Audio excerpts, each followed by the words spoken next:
All right, welcome to the Young Turks. Cenk Uygur, Brett Ehrlich with you guys. Brooke Thomas is going to join us later, and so is my rage. How much later? Only one segment.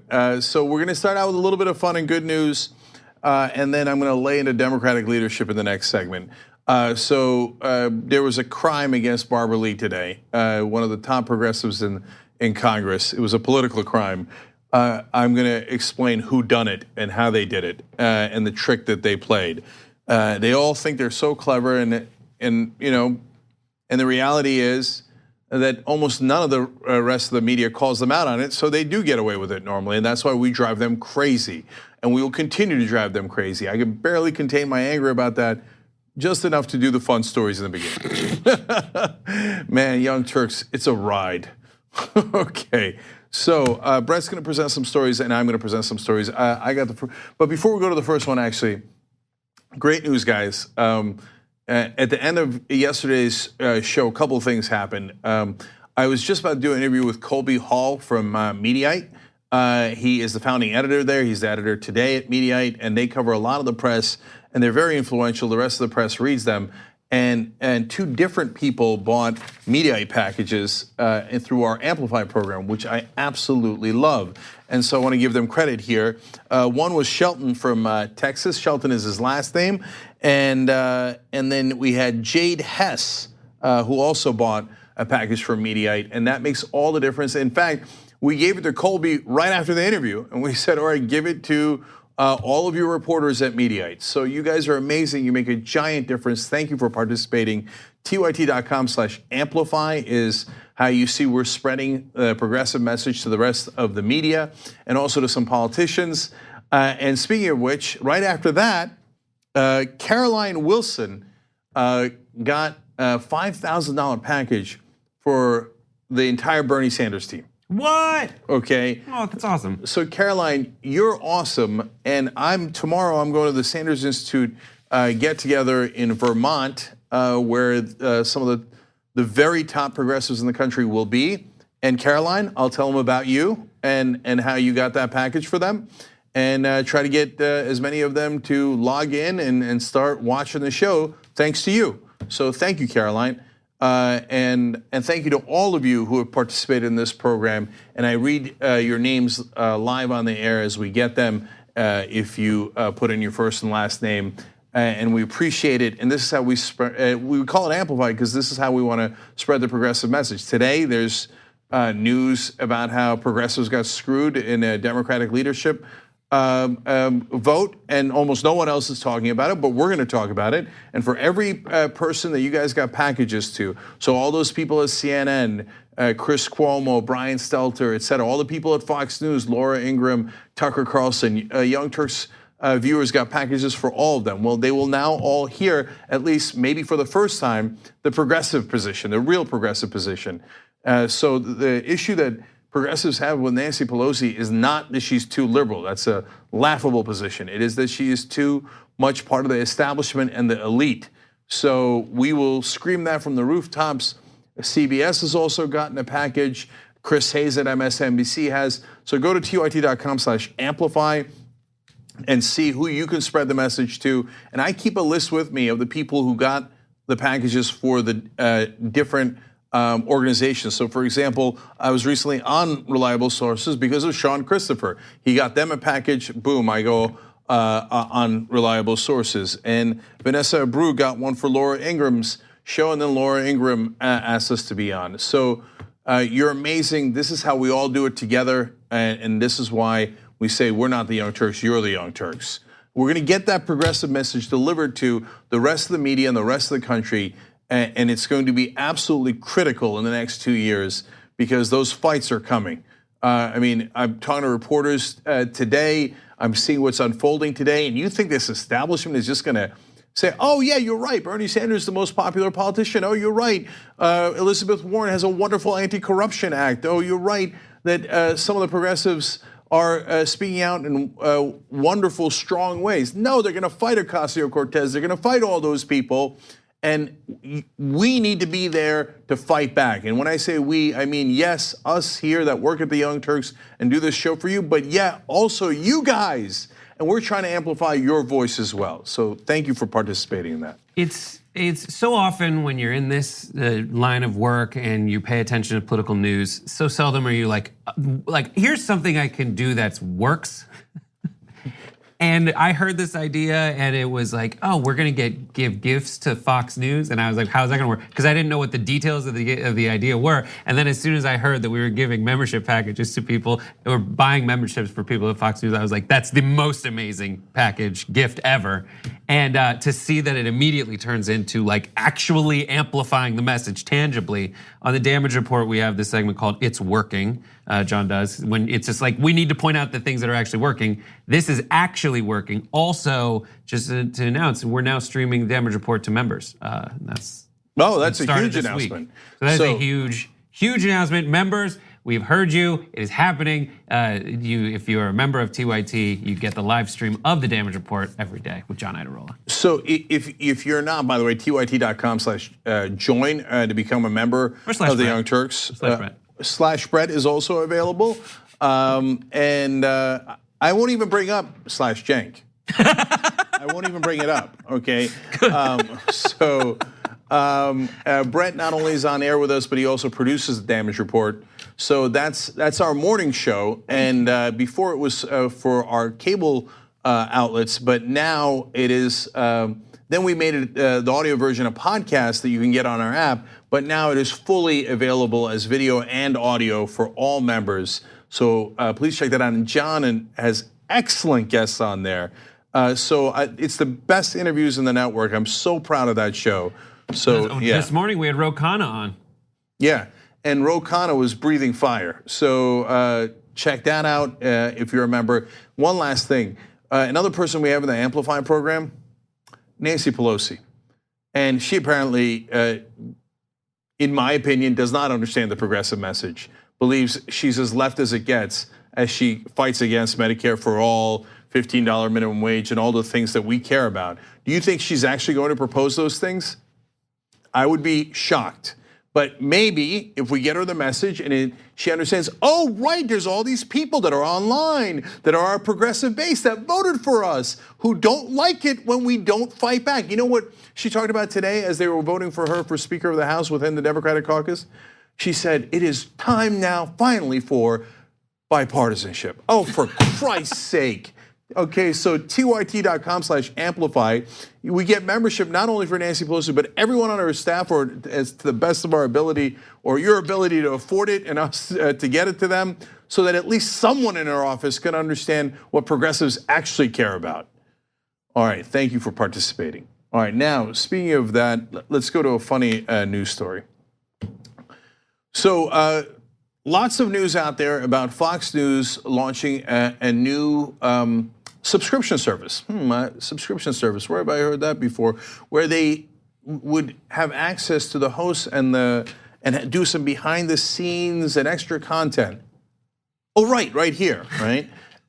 But it gets better. Now, how many times have you heard me say that TYT membership is like a progressive Netflix? So the New York Times does this. Here's their headline. Netflix for conservatives? Fox News introduces Fox Nation, a streaming app. Okay. Now, did New York Times write an article about us? No. Right wing. Oh, right wing. We're not liberal media. We're not liberal media. What would you like in there? Okay, Young Turks. Oh, you've been doing this for a long time? Nah, it's progressives. Okay. So anyway, that's my anger at the New York Times that almost never covers the left. Their idea of the left is Steny Hoyer and what kind of bipartisan deal he's going to do with Donald Trump. Anyway, so but let's be fair. We're going to cover Fox's offering too, because we want to present you with all the options. Okay, so what shows do they have? They have Cooking with Steve Doocy. Can't wait.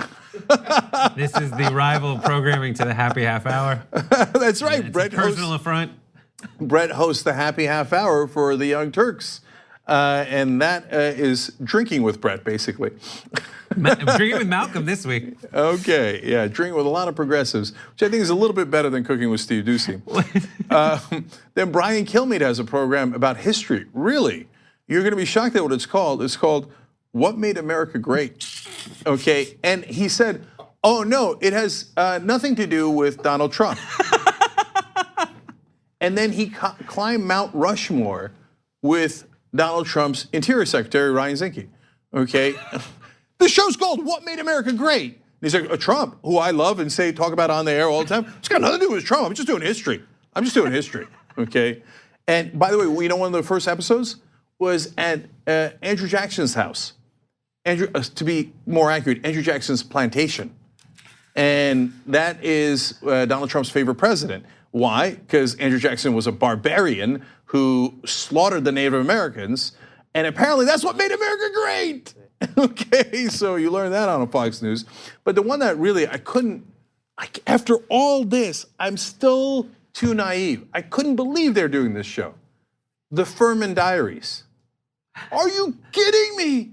That's Mark Furman, who during the O.J. Simpson trial, it was exposed as a vicious racist. I mean, we have audio recordings of him saying that black people are the N-word over and over and how he would abuse them on purpose. They celebrate Mark Furman and they gave him a show. I mean, they're just when I think they can't get any worse. They're like, oh yeah? How about a guy who's famous for kicking the living crap out of innocent African Americans? The Furman Diaries.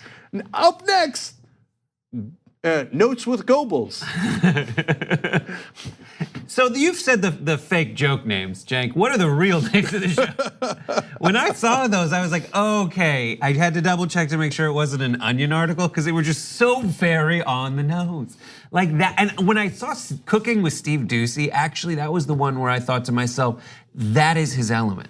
Like that is what Steve Doocy should probably be doing, because when he tries to relate like actual news, he is doing it as though he is hosting a morning cooking show. Yeah. What do they do? Like, because you know how Tucker Carlson claimed that tacos were not Mexican, that they were just purely American? I don't know. Do they exclude ethnic food? Is it all just like nonstop, mashed potatoes? They're invading my kitchen. Right. So I don't know. Right. It's just mashed potatoes, gravy. Today on Fox News, how to make turkey sandwiches on white bread with tons of mayonnaise.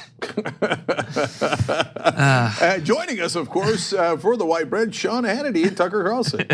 Okay, so it gets better, or worse. Anyway, so now look, progressive Netflix. Let me go to video one here. I mean, you've heard me say it 1,000 times, but in case you haven't, here's me saying it way earlier before Fox Nation was described as conservative Netflix. Watch. Thank you, Johnny, and tyt.com/join. Look, you get it's basically a progressive Netflix. You get all the progressive shows you could want, both podcast and video.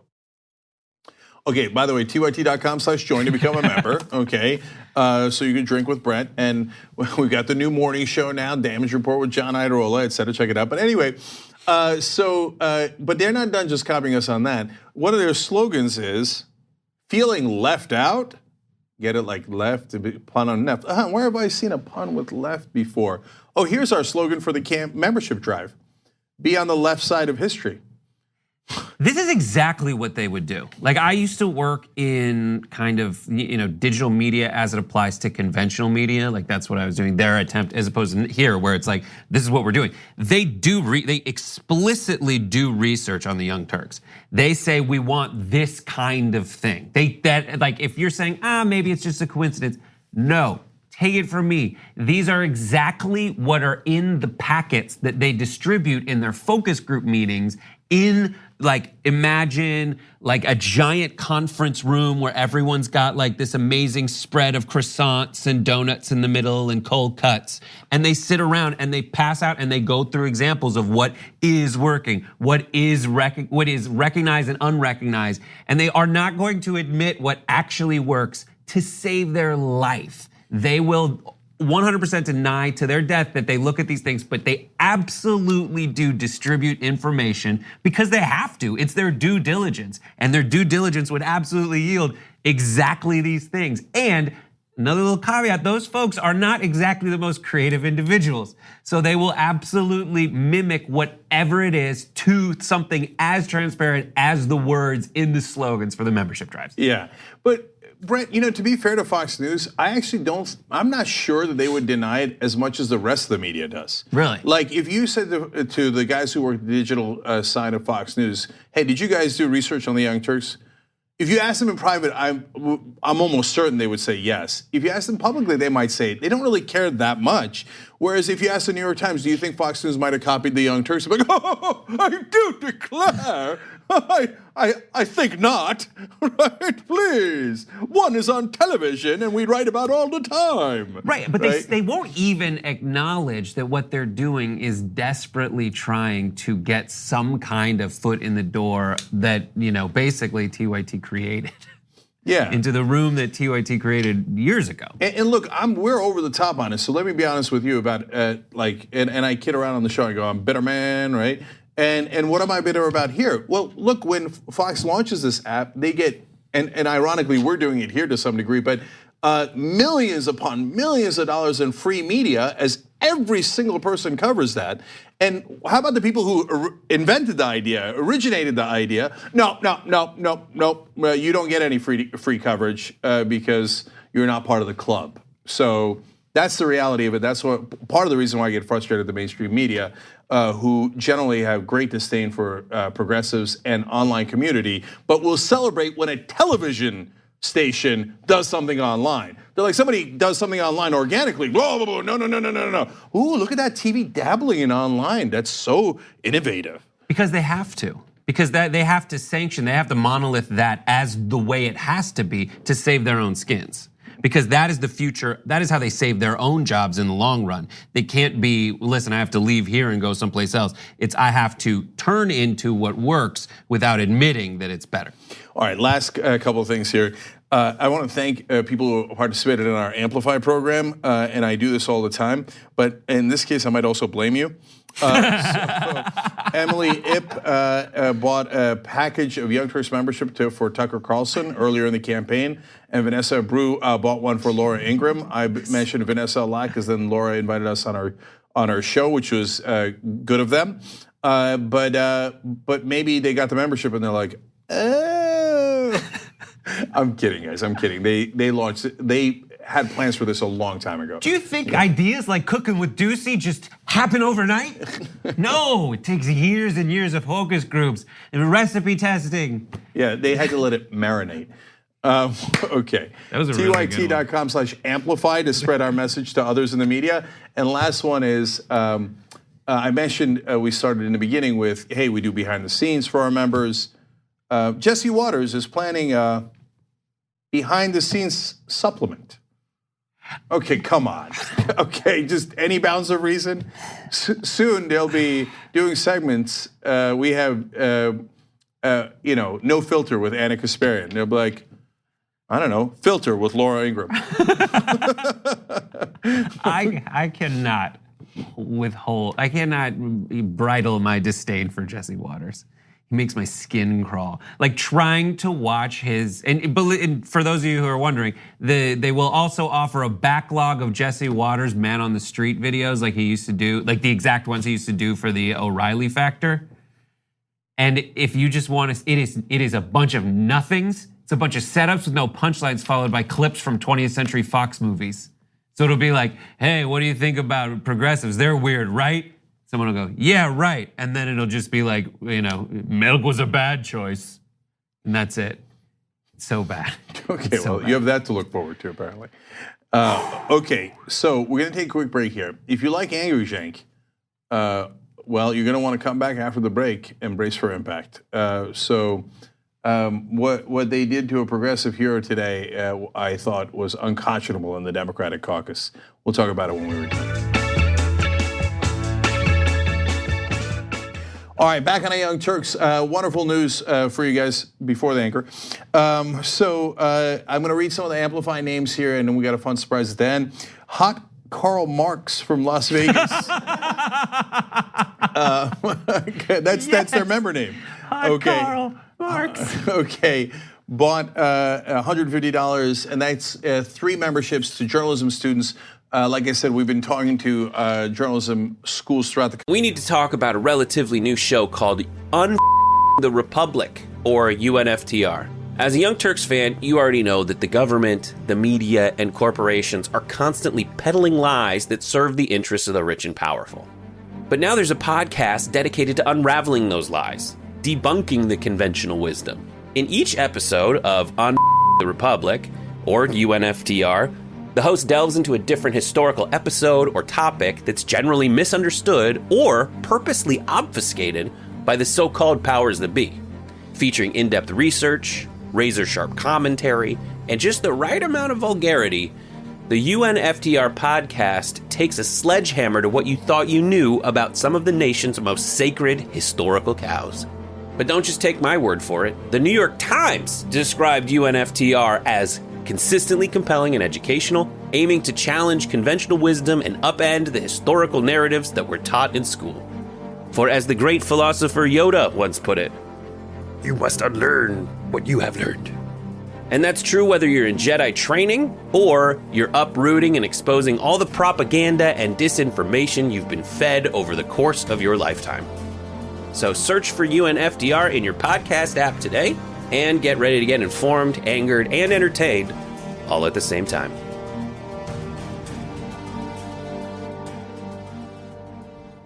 Country, and they're psyched to be able to give away membership to their students so that they get a different perspective on the news. And I love that you guys are doing that. And then one of the folks who bought from the media package is her name on our members site is Trans Girls Are Magic. So I love that. Okay, how's this for a progressive show, right? And Thomas Kennedy from Vero Beach, Florida. Thank you, Thomas. $150. You guys will all be getting a shirt. In fact, we're doing a contest for the shirt that I want to tell you about in a second. And then Caroline Wilson did the Bernie Sanders package, as I told you in the last segment. Thank you, Caroline. Victor Veers from Wisconsin, $150, gets a t-shirt. And then just now, David Schatz from Castro Valley, California, bought the package for Chris Matthews. Sold. Harbaugh. So his entire team and Chris Matthews himself will be getting Young Turks membership, which is kind of awesome. So great. If Chris Matthews starts podcasting the Young Turks, he's got the TYT app, he's listening in the car. Do you know how much spittle will come out on air? Okay, man, he will be wonderfully furious. That's like half the fun is just picturing Chris Matthews going, that's a good punt, Jake. That's a good punt, real good punt, Jake. Harbaugh. Okay, tyt.com/amplify to participate in that. You guys are the best. In fact, let me go to the poll real quick because we're asking you guys to participate by picking the Amplify t-shirt. So we've got some candidates. Do we have those up? Are those ready yet? Or should I do it in the next segment? Next segment? Sorry. All right. Don't worry, guys. We'll show them in the next segment. I love a bunch of the options there. And then you guys are going to vote. And then that's going to be the exclusive t-shirt for this campaign, which I will then wear for the next decade. Okay, at least. All right, so now finally let's get to the anchor. Okay. So today they had a vote within the Democratic caucus for leadership, and some parts were enormously uninteresting. The number 2 and number 3 positions were Steny Hoyer and Jim Clyburn, and they were not challenged, although Steny Hoyer definitely should have been challenged. And so they won by acclamation. Nancy Pelosi was being challenged, but only from the right wing, so that was already bad enough. I'm going to explain that in a second. But then the progressives were absolutely screwed in another vote that I'm going to explain as well. But first, let's start with Nancy Pelosi. She won within the caucus 203 to 32, so that seems like a crushing victory. But no, the problem is she needs at least 16 to 17 votes more to stay with her. Otherwise, some of the right-wing Democrats could vote with the Republicans, and then you would have a Republican Speaker of the House. Now, I don't know if they'll go that far, because my God, the anger would be record-breaking. It would be unthinkable. But I don't know if they're going to try to force a vote on someone else that's in the Democratic Party, but they're pushing her to the right, and unfortunately, it is working. There's several different factions. One of them is called the Problem Solvers Caucus. They like to solve problems for their donors. Okay, so, and there was 9 of them, and they were trying to withhold their votes, and Nancy Pelosi gave them concessions. As the New York Times explains, after painstaking negotiations that stretched into the wee hours of Wednesday morning, Ms. Pelosi struck a deal with the Problem Solvers Caucus, who had withheld their support until they secured changes they said would break partisan gridlock by empowering lawmakers who forge bipartisan compromises. Here's the translation of that. A small group of Democrats will break off from the Democratic Party and vote with the Republicans to give corporate donors whatever they want. Now, if they did not get these agreements, they would not be able to do that. But now they could work with Republicans to screw us over. So now I regret not more forcefully asking for a challenge of Nancy Pelosi from the left. So the left is always too nice. Oh, well, Nancy Pelosi, she's been in charge for all this time, doing basically nothing but collecting money. But a lot of people owe her favors because she may raise money for their campaigns, and she's being challenged from the right, so we should rally to her defense. No, we should have challenged her from the left. If you weren't gonna do Nancy Pelosi, and this, by the way, it's also my mistake. I should have pushed for it. I should have rallied you guys to try to make this happen. Why is Steny Hoyer, one of the most right-wing guys in the House, number 2 in charge of the Democrats? We should have challenged him. I don't care who it is, just go. Of course, I care deeply that it's a progressive. I mean, among the true progressives in the House. Instead, the left wing got very little, the right wing got concessions. Usual Washington. But I haven't gotten to the worst part. So, the worst part is Barbara Lee was running for caucus chair. And so this is the position Joe Crowley had until Alexandria Ocasio-Cortez beat him in what was considered a stunning upset. Now, if you watch the Young Turks, it wasn't that stunning to you, and you were familiar with her, and a lot of you, thank you for volunteering for a campaign, donating, et cetera, made that happen. So, well, a progressive should get that seat. That makes all the sense in the world. There's no other strong progressives in Democratic leadership. Well, lucky for us, Barbara Lee was running. In fact, here, let's go to graphic 19. So she's been in Congress for a long time, and she's proven herself.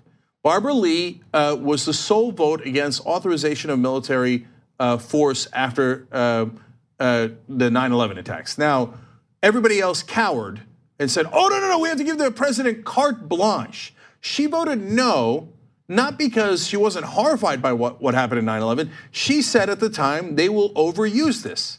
We have used it in 20 different countries. 20 different countries, 19 of which did not attack us on 9/11. Barbara Lee was 100% right. So there's a strong progressive. We never had an African-American woman in Democratic leadership ever. Isn't that amazing?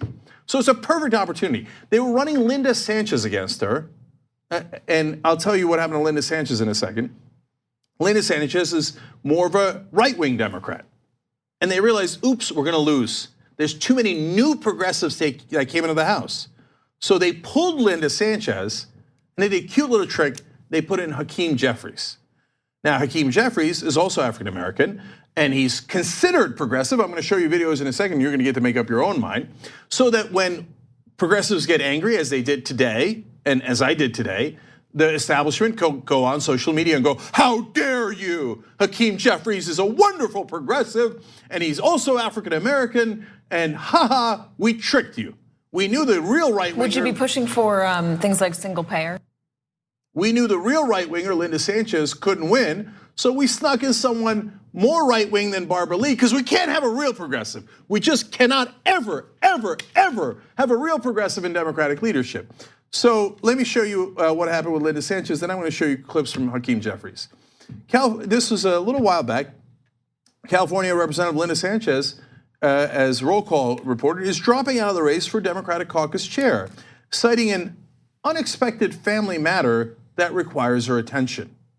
Wow, okay, I guess she's dropping out of Congress, right? Because she's got a family matter she's got to rush to and probably really serious. No, she's not dropping out of Congress. Well, she's dropping everything else she's doing, right? No, she's not dropping anything else. It's a family matter that is specifically contained to running for Democratic caucus chair. Now get a load of this coincidence. Sanchez's announcement comes the same day as New York Representative Hakeem Jeffries entered the race. Really? Huh. What an incredible coincidence. Or perhaps Linda Sanchez was lying, and this is important, so is Democratic leadership that played this trick in the first place. Why they could hide behind identity, and then they could go and use that, even though we are supporting one of the strongest progressives in Congress. No, we can't have it. So now a lot of people, like I said, social media go, how dare you, Jake? Hakeem Jeffries is perfectly progressive. Well, okay, it's a good thing he's on television because he's running for this. So you tell me if you think he's perfectly progressive. We know the progressive position is Medicare for all. So is Hakeem Jeffries interested in single payer? Let's find out. Would you be pushing for things like single payer, more of the progressive agenda? Well, I'm a pragmatic progressive. I think that we all want to move toward universality of health care coverage, but we have to start by strengthening the Affordable Care Act, by lowering the high cost of prescription drugs, and by making sure that we can protect people with pre-existing conditions. Those were our promises to the electorate. That's what helped us win the majority.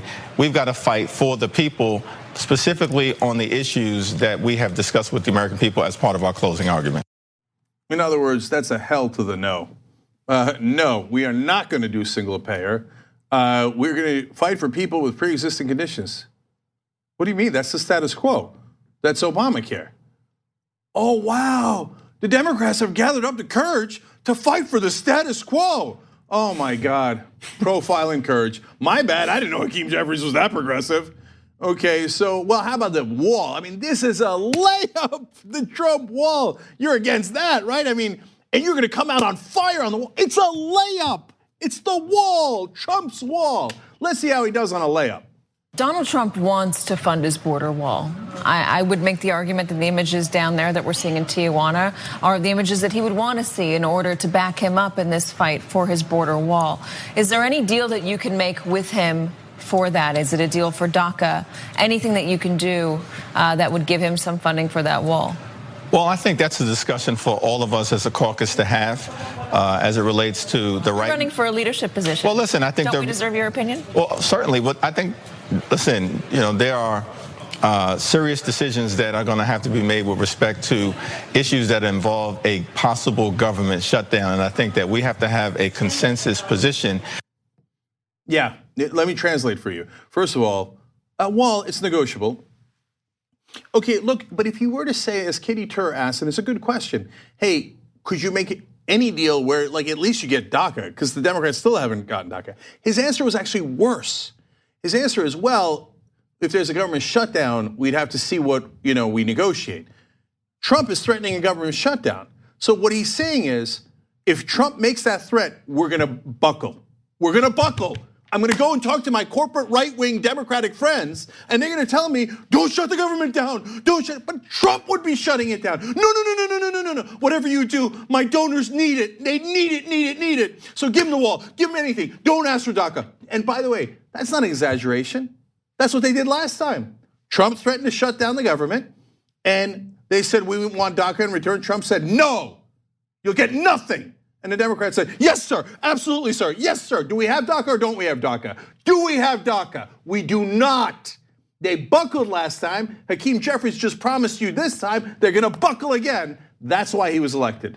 And they voted down Barbara Lee. They denied her that leadership role so they could put Hakeem Jeffries in there to buckle to Donald Trump.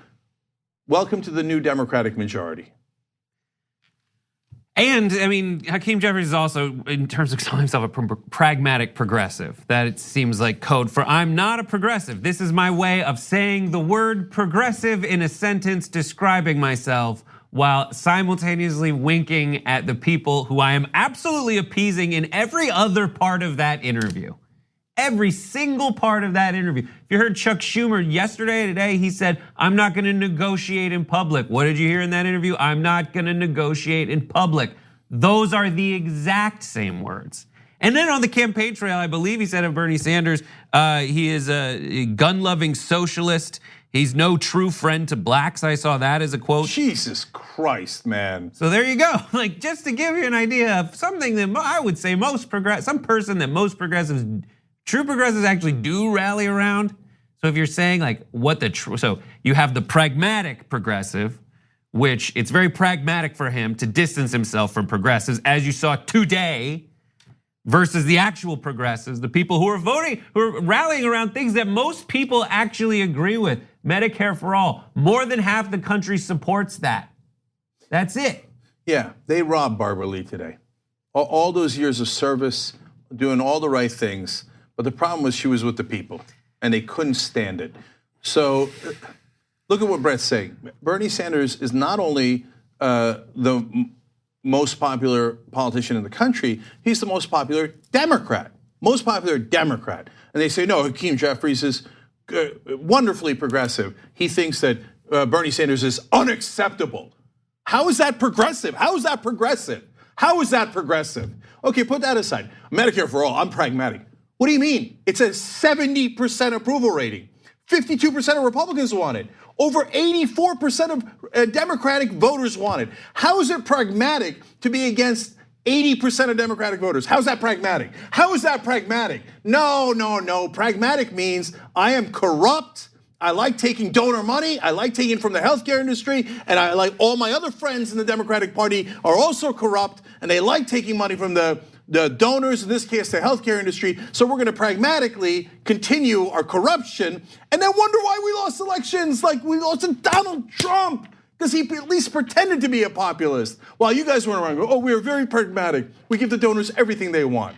If you wanted pragmatic, you would have supported Barbara Lee. We just won the elections based on progressive platforms. That is pragmatic. That's what got you the majority. But immediately, betrayal. Immediately. But it's, to be fair, it's not even betrayal. And that's a strong word. I have no problem with saying strong words, as you can tell, right? But it's not. We knew. I'm reminded of Dennis Green. The Democrats are who we thought they were, right? So, and that's the corporate Democrats. Look, the good news is, and I'll end on a high note here, Barbara Lee's in the House, and now she's pissed, rightfully so. And every progressive that supported her is pissed. And we've got real progressives in the House. It's not like the old days where they play these parlor games and nobody would call them out. Ocasio-Cortez is there, Rashida Tlaib, Ilhan Omar, Ayanna Pressley, Ro Khanna, et cetera, and the list goes on. They're there, and they're gonna fight back. So if they think they're gonna play these cute games for 2 years, they got another thought coming to them. So we see you, it's clear as day. Everyone in Washington will give you a nice tap on the ass today and go, oh, good job, way to trick everybody. Nobody caught on, right? Nobody on TV's talking about it. No, almost no one else in the press is talking about it. I got bad news for you. We caught on, and so did every progressive in Washington. And guess what? Now those progressives are in the House. They're in your house. You know why? Because it's our house. And we're not anywhere near done. You keep running these games, we're gonna keep primarying the living hell out of all of you. So enjoy that.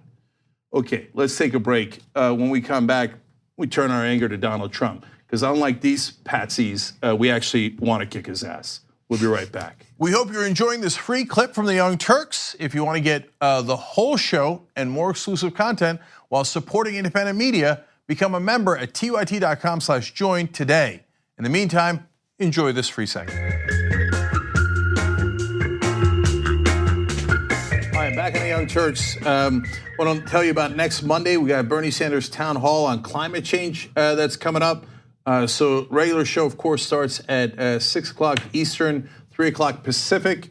And then these are all in Pacific times there that you're watching. At TYT, we frequently talk about all the ways that big tech companies are taking control of our online lives, constantly monitoring us and storing and selling our data. But that doesn't mean we have to let them. It's possible to stay anonymous online and hide your data from the prying eyes of big tech. And one of the best ways is with ExpressVPN. ExpressVPN hides your IP address, making your activity more difficult to trace and sell to advertisers. ExpressVPN also encrypts 100% of your network data to protect you from eavesdroppers and cyber criminals. And it's also easy to install. A single mouse click protects all your devices. But listen, guys, this is important. ExpressVPN is rated #1 by CNET and Wired magazine. So take back control of your life online and secure your data with a top VPN solution available, ExpressVPN. And if you go to expressvpn.com/TYT, you can get 3 extra months for free with this exclusive link just for TYT fans. That's expressvpn.com/TYT. TV. Check it out today. You're seeing there on December 3rd at 4 o'clock Pacific, we will be starting the town hall, and then we've got a panel discussion afterwards, and then we've got extra coverage, extended coverage for Young Turks members. So in order to watch it, facebook.com/The Young Turks for the town hall that everybody will get to see if they're watching through us. And as usual, it's not on TV, but we are carrying it because we're home of progressives. And then if you want to get the extra extended coverage, tyt.com/join to become a member. Okay, let me read a couple of member comments and then we'll go to the next story. Smooth writes in, a lot of backroom deals going on, and it does say a lot that nobody challenged Pelosi. So unfortunately, that is true from the left. Riftmaster says, I know it cut into the majority, but in my opinion, those 16 to 18 Democrats or whatever should stop pretending and go be Republicans. So look, on a day like this, especially when we're angry, it's easy to say, go, F off. But it is more nuanced than that. So I wouldn't want them becoming Republicans, and they do vote with Democrats some of the time. And look, they're conservative economically because they want to give the donors everything they want. Socially, at least they don't hate black people and gay people. So I wouldn't want them joining the Republican Party, which does. Okay, so anyway, Nostra Science says, have a progressive Democrat selected right now as the shadow House Speaker. Be progressive and policy drafting active, vocal, pressuring, and ready to replace her through that focal point person when Nancy Pelosi proves once again to be right of center, inert, or even worse. Look, I don't know that anybody in Washington is gonna go that far, but I do know that at some point the progressives in the Democratic caucus will say, enough is enough. We're not going along with this. And I know some of those folks, they're not gonna go along with it. They're just not. Everybody expects, no, if we give you a committee assignment, you'll play ball. They're not gonna play ball, they're gonna fight back. For the first time ever, you're going to have real progressive fighters inside Congress. And it's gonna be an amazing thing to behold. And the Democratic leadership will lose their minds. They're getting along okay now, but I can't imagine that when they play this lukewarm horse crap that people like Ocasio-Cortez and Ro Khanna are gonna be like, oh, we're protecting the status quo with pre-existing conditions. Great, they're not gonna say that. It's not gonna happen, so they'll fight. And that fight will be fascinating and we'll be here to cover it. All right, Brett, what's next? Speaking of fascinating, you don't deserve to hear all. You deserve better than to hear this interview, but you're going to hear it anyway. Okay, so Donald Trump sat down with a reporter from the Washington Post named Philip Rucker for a 20-minute interview, and the Washington Post turned around and just printed a verbatim transcript, essentially, of what went down between the two of them, and we have choice excerpts for you right now. One of the issues that they covered was the Fed, because while Trump sees a lot of jobs disappear at places like Ford and GM as a response to his tariff war, he likes to blame things on the Federal Reserve for raising interest rates. Here's how he outlines that. I'm doing deals and I'm not being accommodated by the Fed. They're making a mistake because I have a gut. And my gut tells me more sometimes than anybody else's brain can ever tell me. Well, I just want to support Donald Trump for a second there, because his gut does tell him more than anyone else's brain can tell him, right? He doesn't listen to anybody else, so that part is true. But you know, picturing Krang from Teenage Mutant Ninja Turtles, like a brain with a mouth in like a large robot, is being like, "Brain, I'm a brain telling you things." Yeah, it reminds me of Total Recall. Yeah, turn off the reactor. That's what my guts tell me. All right. Anyway, you remember when Albert Einstein said, "Oh, what's a brain good for anyway? Just go with my gut." Oh, right. No, he didn't say that. That's right. Okay. Here he's talked specifically about Jay Powell, who runs the Fed. He says, so far I'm not even a little bit happy with my selection of Jay, because he did choose Powell.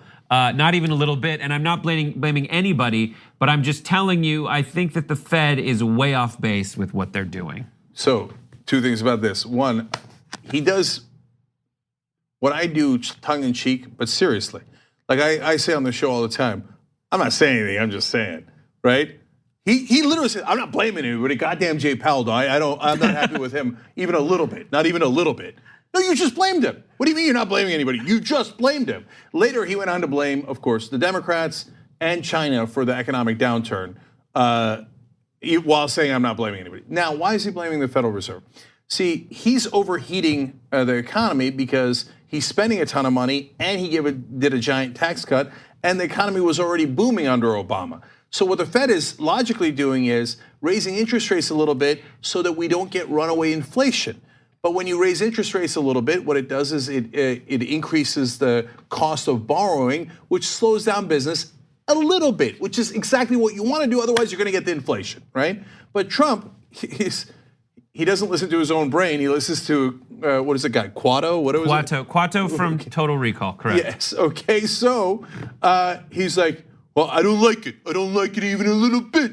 Now, what's he doing over there at the Fed? He's doing something logical, even though you selected him, which is a minor miracle, okay? But what does he want to do? He wants the market to keep going up, up, up, up, up, so I can go and do my rallies and say the market's going up. But you idiot, at some point, if it does that, it's going to crash. But of course, he's too stupid to realize that. In fact, Jay Powell's trying to help him avoid the crash, but Trump's too dumb to realize it. He covered other subjects in this interview, including that of climate change. Just sit down and get comfortable for this one. One of the problems that a lot of people like myself, we have very high levels of intelligence, but we're not necessarily such believers. You look at our air and our water, and it's right now at a record clean. Oh, okay. Well, he does have high levels of intelligence, apparently. When you look at China, and you look at parts of Asia, and when you look at South America, and when you look at many other places in this world, including Russia, including just many other places, obviously ran out of countries he knows. The air is incredibly dirty, and when you're talking about an atmosphere, oceans are very small. What? He just called oceans. What is that? He just called oceans small. That is the word for the largest bodies of water we have. Oceans. There we have tons of other names for bodies of water of various sizes. You got pond, you got lake, you got Great Lakes. You have oceans. There's nothing bigger than oceans. But he just said they're small. I don't get it because I do remember him saying during the hurricane in Puerto Rico, Puerto Rico is an island surrounded by big water, ocean water. So it's weird that he's backtracking now and apparently ocean water is not big water. But to be fair to him, he's among the people that are highly intelligent. He just flip-flopped on the size of oceans. I mean, yeah. He flip-flopped on whether oceans are large. Okay, there's more to that quote. Thank God. Yeah, no, he says, and it blows over and it sails over. What? So this is about the dirty air. It blows over and it sails over. I mean, we take thousands of tons of garbage off our beaches all the time that comes over from Asia. It just flows right down the Pacific. It flows, and we say, where does this come from? And it takes many people to start off with. Like, this gives me panic attacks. That's our president. That's the most powerful man on earth. That's the commander in chief. He can't put together a sentence. I mean, normally we break it down, but how do you break down, you look at our air and our water and it's right now at a record clean. At a record clean. What is a record clean? What is a record clean? What is that of air and water? Like the scientists tested it, oh my God, Donald Trump is right. It is record clean. Can we bring out the Guinness Book of Record Cleans? Just to check, just to make sure our facts are straight. And he says, I mean, who says about himself, a lot of people like myself, we have very high levels of intelligence. But we're not. Like, if that was a person in your real life, would you be friends with him? If some guy, hey, you're at dinner and he goes, like people like myself who are very highly intelligent, you'd be like, okay, I'm done here. Let's wrap it up. I'll pay the bill. I'll pay. I gotta go. I mean, who is this guy, right? It's not even tongue in cheek. It's not a cute humble brag. He's never heard of a humble brag. He's like, why would you do that? I do strong brags. I don't do humble brags. My brags are very strong and big like the ocean. Oh no, wait, the ocean's now small. Okay, so are my brags. He'll flip-flop on anything. All right, who thinks he's taking care of the environment? How monstrously stupid do you have to be to think that this guy has brought you record clean? Here is his doubling down on raking the forests in Finland. He says a lot of the trees, they look tremendous. They took tremendous burn at the bottom, but they didn't catch on fire. The bottom is all burned, but they didn't catch on fire because they sucked the water. They're wet. I'm sad we didn't have like chamber music playing behind this during just like the most hoity-toity music as we went through the musings of Donald Trump. Yeah, maybe it's some sort of Def Jam poetry and we're not getting it. Okay, or if that was, let's be fair, a 7th grade book report, you would fail it. Every teacher in the country would fail it. I'm not saying 3rd grade. 3rd grade, there's some misspellings and there's some, it's hard to follow sometimes. 7th grade, I'm failing that paper in a second. And any self-respecting English teacher would. I don't understand. And then finally on Khashoggi, he mentioned that again and said maybe he did about MBS. Maybe he did and maybe he didn't, Trump says, but he denies it and people around him deny it, and the CIA did not say affirmatively he did it either, by the way. I'm not saying that they're saying he didn't do it, but they didn't say it affirmatively. It's just another rambling thing. Yeah, at least I understand what he's saying there. He's saying like, look, the CIA says he did it, but I don't want to say he did it. So I asked him, are you absolutely positive? Are you 100% sure? And they didn't say they were 100% sure. Good enough. Let's keep doing business with Saudi Arabia. Right, but like, what if they said I'm 97.9% sure because that's how the scientific community is on climate change, and he still denies the hell out of that? Well, he certainly would. And now I have 2 more from the interview, which I found to be interesting, and the last one is the best one. And it's going to relate back to the Federal Reserve. But first, on the Middle East. Now, the one thing you got to give Trump credit for is he accidentally tells us what U.S. foreign policy has been, but we're supposed to use code words and stuff. But he's not bright enough to use code words. So he says, now, are we going to stay in that part of the world, referring to the Middle East? One reason, 2, is Israel. Okay, I'm not sure we're supposed to say that. A lot of times people do say that, right? But I think we're supposed to do foreign policy for us and not for another country. Like, it would be weird, for example, if you said, like, I'm not sure we should stay in the Middle East, but France wants us to, so we're going to.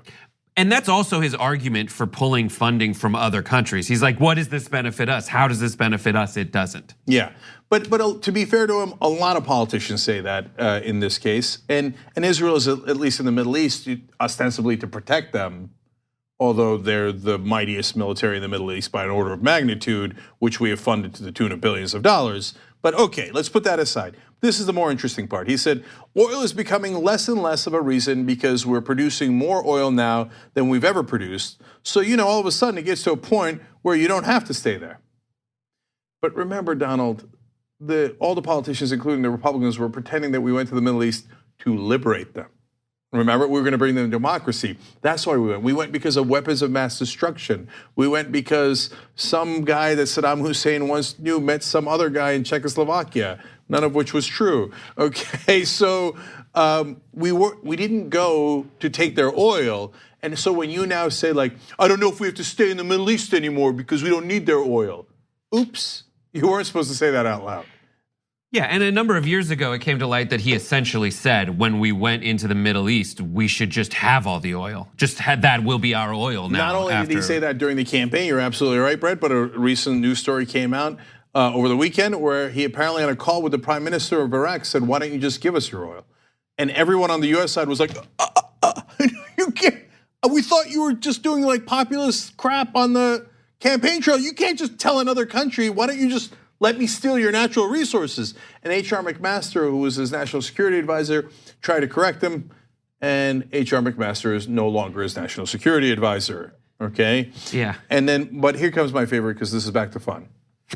So he was considering Jay Powell for the position. He said, other people advised him, but he wasn't sure, but he's not blaming anyone, right? But he was apparently even considering keeping Janet Yellen, who was appointed by Obama. Apparently the interview went really well and she impressed him. I don't know how she did that, but bless her heart, okay? But there was one problem, and it led to Donald Trump deciding not to rehire Janet Yellen for the head of the Federal Reserve. I'm quoting now the Washington Post. The president also appeared hung up on Yellen's height. He told aides on the National Economic Council on several occasions that the 5'3" economist was not tall enough to lead the central bank, quizzing them on whether they agreed, current and former officials said. You must be this tall to manage the Federal Reserve. Yeah, she's apparently having troubles getting on roller coaster rides and as being the head of the Federal Reserve. What kind of a moron makes decisions on who should lead our economy based on how tall they are? I mean, look, I know we got used to it, but he is stunningly stupid. Stunningly stupid. One of the dumbest guys I have ever seen in my entire life in the public sphere or anywhere else. And like I said, if I met him in real life, and he's like, oh, I was gonna hire someone great for my company, but they were 5'3". I'd be like, okay, I'm done with you. I'm never gonna do business with you, and you're one of the dumbest people I've ever met. And he's doing that for the head of the Federal Reserve. If you are a fan of Donald Trump, I feel so sorry for you that you think this guy is smart. I mean, you want to talk about records. You break every record for stupidity if this is your idea of smart. It's crazy. Moving on? Yep. All right. So, Paul Manafort's lawyer is now on record as having talked to Trump's legal team. They are sharing information about what's happening with the Mueller investigation.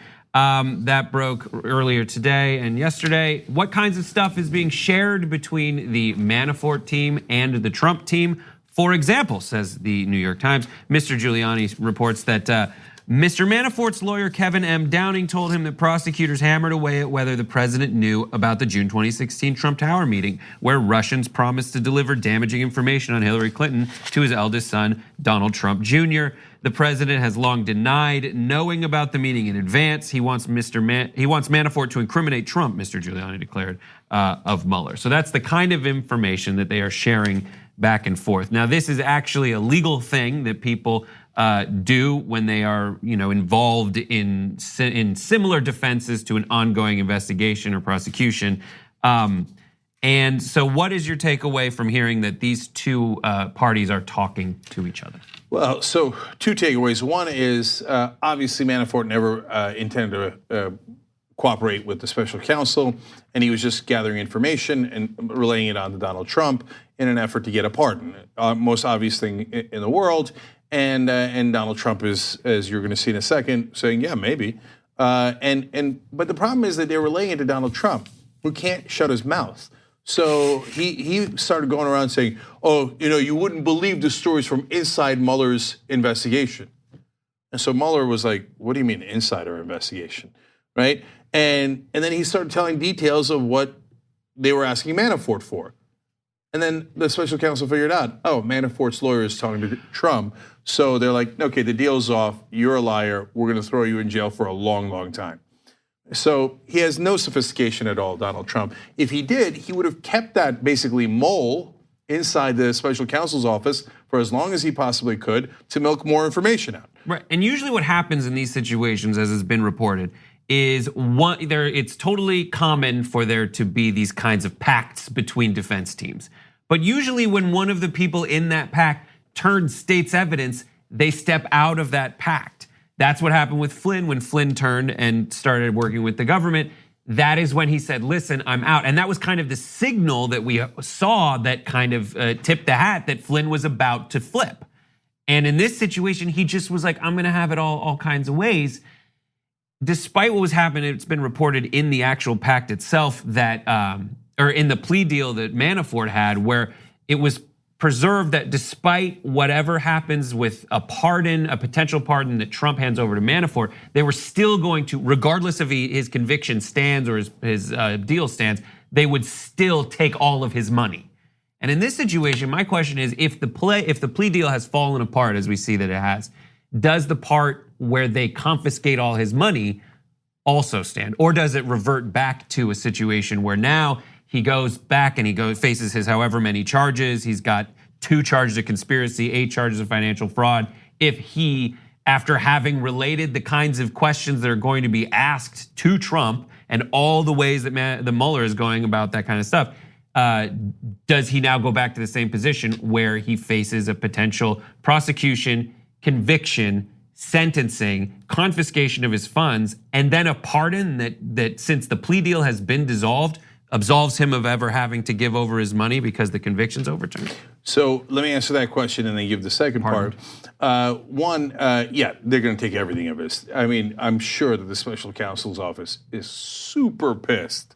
They're like, oh yeah, you lied to us over and over again originally, and one of the reasons you were convicted in the first place, and now you lied to us a second time, and you gave all the information to the person that we were investigating. And we have it in an agreement that if you do that, we get to take all of your assets in a civil forfeiture. We take your house, we take all your property.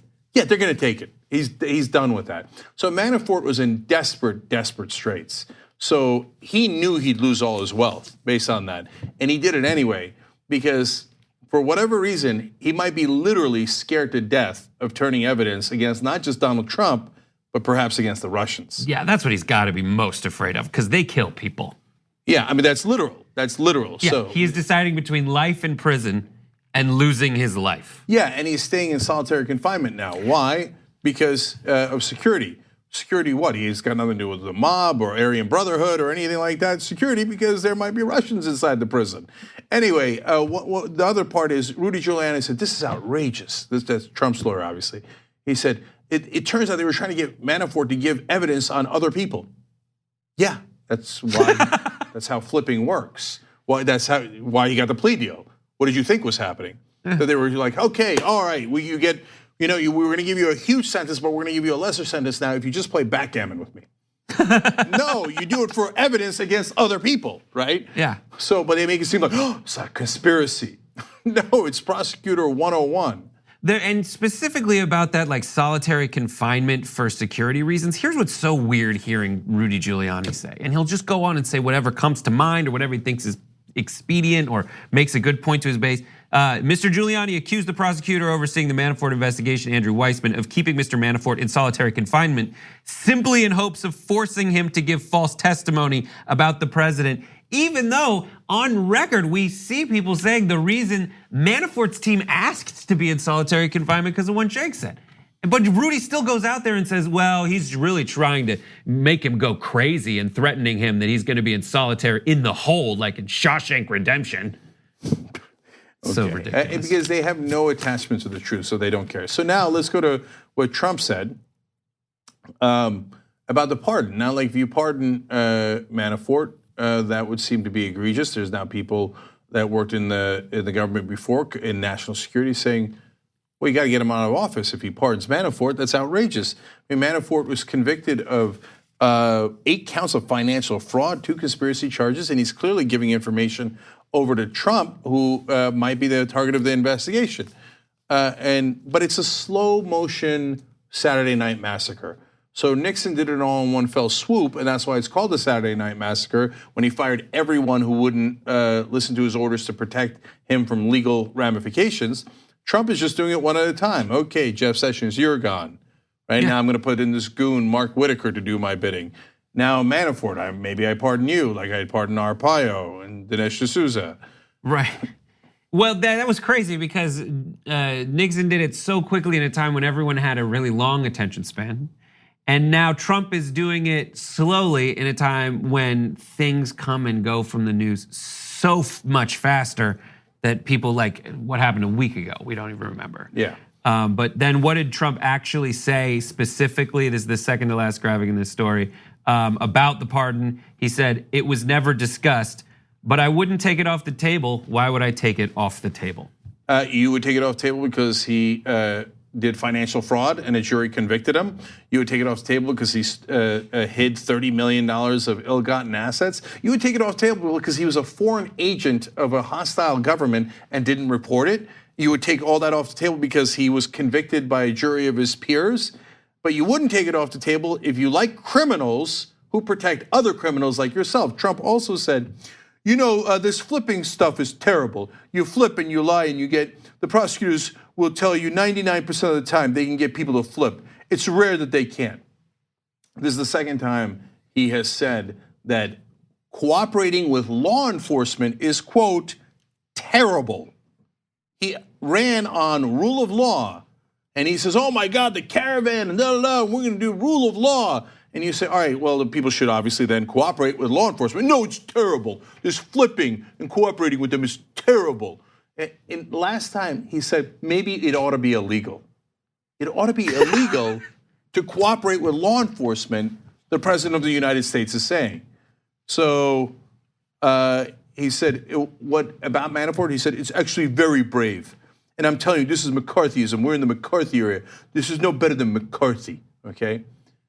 No, McCarthy targeted people that weren't guilty. And when he says Manafort's being brave, that's him saying, yeah, he's protecting me. And so like a good mob boss, I'm going to protect him. Yeah, McCarthyism is scaring people into thinking an entire group is evil and bad and where it can get your interest. McCarthyism is what you're doing about the caravan, idiot. Yeah. That's it. All right. He's a lifelong criminal. That's just the bottom line of it. I hope to God Mueller gets him, but I'm not sure he's going to. So we'll see, because we can't see the evidence that Mueller sees. Okay. Thank you, Brett. Thank you. Awesome. Brooke Thomas is going to join us next. I've got more righteous anger when we return. Thanks for listening to the full episode of The Young Turks. Support our work, listen ad-free, access members-only bonus content, and more by subscribing to Apple Podcasts at apple.co/TYT. I'm your host, Cenk Uygur, and I'll see you soon.